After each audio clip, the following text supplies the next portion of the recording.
কি রে রতন, হা কইরা কি দেখতাছস? লাশটা ধর, ভ্যানে তুলতে হইব। ভাইজান, লোকটার মুখটা দেখছেন? কেমন জানি হাসতাছে। মরা মানুষের মুখে তো এমন হাসি আমি জীবনেও দেখি নাই। চোখ দুইটাও কেমন জানি খোলা, মনে হইতাছে আমাগো দিকেই তাকায় আছে। আরে অ্যাক্সিডেন্টের লাশ, কত কিছুই তো হইতে পারে। হয়তো মরার আগে মাথা খারাপ হয়ে গেছিল। কথা না বাড়াইয়া কামে হাত লাগা। পুলিশ আইসা জায়গাটা দেখা গেছে, এখন আমাগো কাম। কিন্তু ভাইজান, এইখানে তো কোনো গাড়ি ঘোড়া কিচ্ছু নাই। অ্যাক্সিডেন্ট কেমনে হইল? আর লাশের গায়ে তো কোনো রক্তের দাগও নাই, শুধু গাড়িটা কেমন জানি বাঁকানো। তুই কি পুলিশের চাইতে বেশি বুঝস? যা কইতাছি তাই কর, তাড়াতাড়ি কাম সাইরা বাড়ি ফিরতে হইব। এই জায়গাটা ভালো না, দেখোস না শিয়াল ওয়েস্কা ডাকতেছে না? ইনি হচ্ছেন করিম শেখ।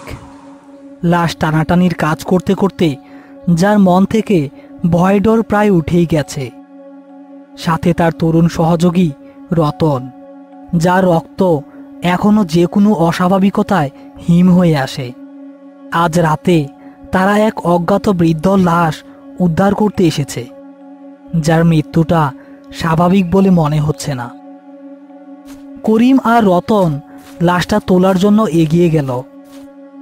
রতন লাশের পায়ের দিকটা ধরতেই একটা হিমশীতল স্রোত তার শরীর বেয়ে নেমে গেল। ওহ ভাইজান, লাশটা তো বরফের মতো ঠান্ডা।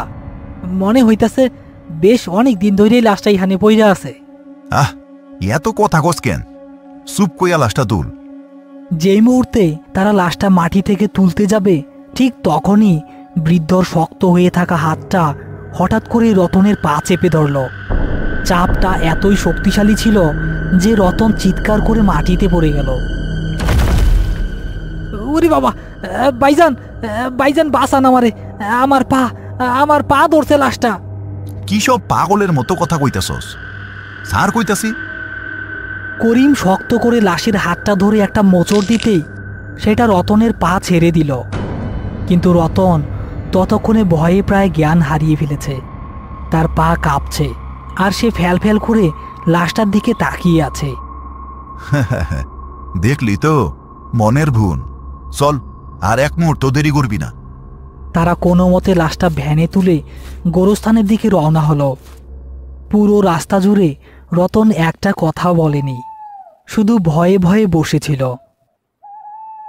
গোরস্থানে পৌঁছে জব্বার আলীকে ডাকতেই তিনি হ্যারিকেন হাতে বেরিয়ে আসেন। কিরে, তোদের এই অবস্থা কেন? আজকা আবার কার পাল্লায় পড়লি? আর কইয়েন না জব্বার ভাই, এক বুইড়ার লাশ, মেজাজটাই খারাপ করাইয়া দিছে। তারা লাশটা ভ্যান থেকে নামিয়ে ভেতরে নিয়ে গেল, কিন্তু কবর খোঁড়ার সময় ঘটল আরেক অঘটন। করিম আর রতন যেখানে কোদাল মারছে, ঠিক সেখানে মাটিটা যেন পাথরের মতো শক্ত হয়ে আছে। কোদাল মাটিতে কিছুতেই ঢুকছে না, বরং টং করে শব্দ করে ছিটকে ফিরে আসছে। ভাইজান, এইখানে তো মনে হয় কবর খোঁড়া যাইব না, মাটি তো পুরা পাথর হয়ে আছে। আজব তো, কয়দিন আগেই তো এই পাশেই একটা দাফন করলাম, তখন তো মাটি নরমই আছিল। করিম, আমার মনে হইতাছে লাশটা এখানে দাফন হইতে চায় না। এই লাশ কোনো সাধারণ লাশ না, এর মধ্যে কোনো শয়তানি আছে। জব্বার আলীর কথা শেষ হতে না হতেই চারপাশের বাঁশবন থেকে একযোগে অট্টহাসির শব্দ ভেসে আসতে শুরু করলো। হাসিটা তীক্ষ্ণ এবং কর্কশ, যেন শত শত অদৃশ্য সত্তা তাদের দেখে উপহাস করছে। রতন ভয়ে জব্বার আলীর পেছনে গিয়ে লুকালো। এই কেডা রে? কেডা হাসে ওইখানে?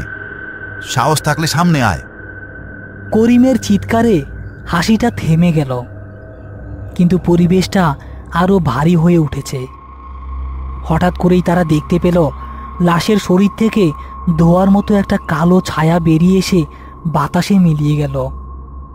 আস্তাক ফিরুল্লাহ, কাম ছাড়ছে, যা করার তাড়াতাড়ি করো, অন্য জায়গায় কবর খুঁড়ো। এবার তারা কিছুটা দূরে আরেকটা কবর খুঁড়তে শুরু করলো এবং আশ্চর্যের বিষয়, সেখানকার মাটি একদম স্বাভাবিক। তারা দ্রুত কবর খুঁড়ে দোয়া দুরুদ না পড়ে লাশটা কোনো মতে মাটি চাপা দিয়ে সেখান থেকে বেরিয়ে এলো।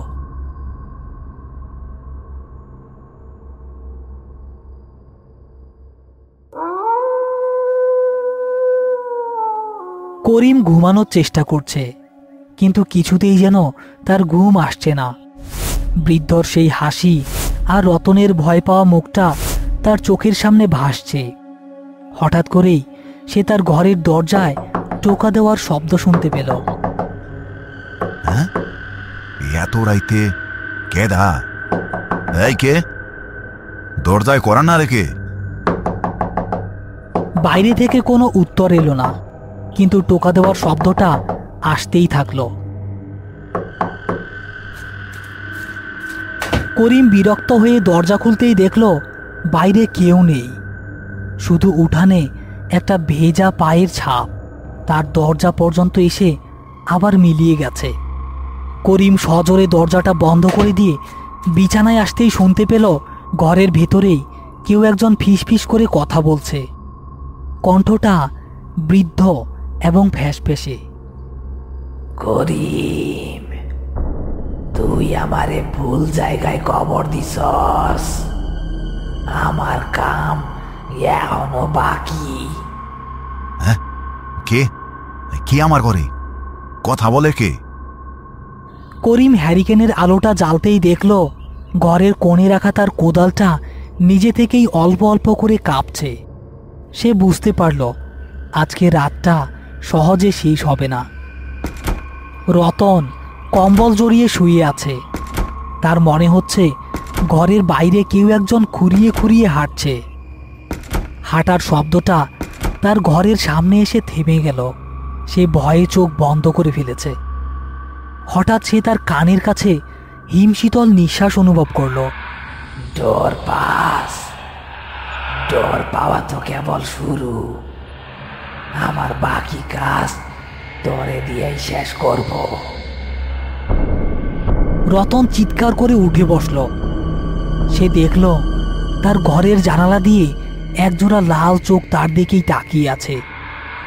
সেই চোখ দুটো সেই বৃদ্ধর, কিন্তু এখন সেগুলো আগুনের মতো জ্বলছে।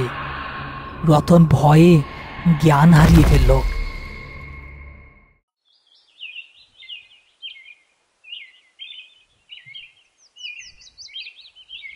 আহ আহ আমারে ছাড়ো, আমারে ছাড়ো, আমি পারবো না, আমারে ছাড়ো।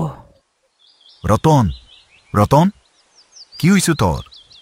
কার লোকে কথা হইতেছস? উঠ। ভাইজান, ওই বুইরা আমারে ছাড়বো না ভাইজান। ও আমারে দিয়া কি জানি করাইতে চায়। কাল রাইতে আমার ঘরে আইছিল। আমি আগেই কইছিলাম এটা ভালো লক্ষণ না। ওই বুইরা নিঘাত কোনো কালো জাদুর সাধক আছিল। মরার আগে হয়তো তার কোনো সাধনা বাকি আছিল। অহন সেই অতৃপ্ত আত্মা তোমারে মাধ্যম বানাইতে চায়। কিন্তু এখন উপায় কি? যেমনেই হোক রতন রে তো বাঁচাইতে হইব। একটাই উপায় আছে, ওই লাশ কবর থেকে তুলতে হইব। আর ওর সাথে নিশ্চয়ই এমন কিছু দাফন হইয়া গেছে যা ওই শয়তানরে শক্তি দিতেছে। ওই জিনিসটা নষ্ট করতে পারলেই সব শেষ। করিম আর জব্বার আলী একটা ভয়ঙ্কর সিদ্ধান্ত নেয়। তারা ঠিক করে আজ রাতেই তারা কবরটা খুঁড়বে। আকাশ ভেঙে বৃষ্টি নেমেছে। বিদ্যুৎ চমকানোর আলোয় গোরস্থানকে আরও ভয়ঙ্কর লাগছে। করিম আর জব্বার আলী মিলে কবরটা খুঁড়তে শুরু করেছে, কিন্তু তারা যত মাটি খুঁড়ছে কবর থেকে ততই তীব্র পচা গন্ধ আর গরম বাতাস বেরিয়ে আসতে থাকলো। জব্বার ভাই, আর একটু, কফিনটা দেখা যাইতেছে। তারা কফিনের ডালাটা খুলতেই ভেতরে যা দেখতে পেল তাতে তাদের রক্ত জমে গেল। ভেতরে কোনো লাশ নেই, কফিনটা একদম খালি। তার বদলে ভেতরে রাখা আছে লাল কাপড়ে মোড়ানো একটা পুটলি। সর্বনাশ, লাশ কই গেল? জব্বার ভাই, লাশ গেছে ওর কাম করতে, কিন্তু আসল জিনিস এই পুটলির ভিতরেই আছে।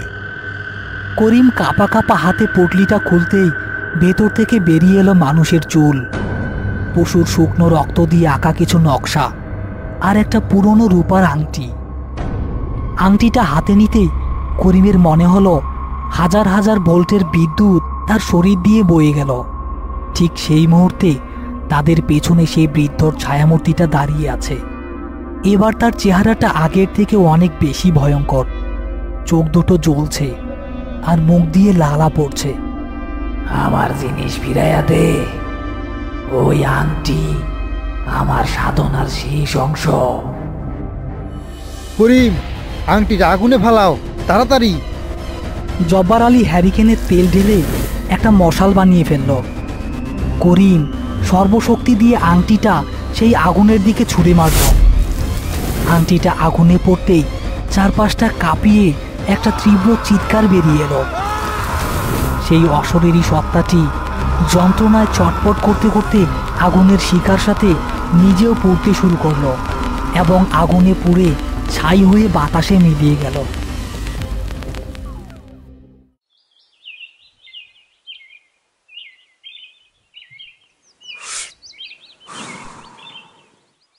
রতন এখন পুরোপুরি সুস্থ, তার গত রাতের কিছুই মনে নেই।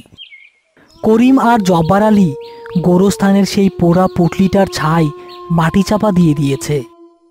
বুঝলি রতন, সব লাশ দাফন হওয়ার জন্য আসে না, কিছু লাশ আসে দাফন করা মানুষগুলারে সাথে নিয়ে যাওয়ার জন্য। এইটার মানে কি ভাইজান? হ্যাঁ, কিছু না রে, চল আজকার কাম শুরু করতে হইব। করিম শেখ সেদিন বুঝে গিয়েছিল মৃত্যু সবসময় শেষ কথা বলে না। কিছু কিছু মৃত্যুর পর এক নতুন আরো ভয়ঙ্কর অধ্যায়ের শুরু হয়। সেই রাতের ডাক হয়তো থেমে গেছে, কিন্তু তার প্রতিধ্বনি করিমের কানে আজীবন বাজতে থাকবে।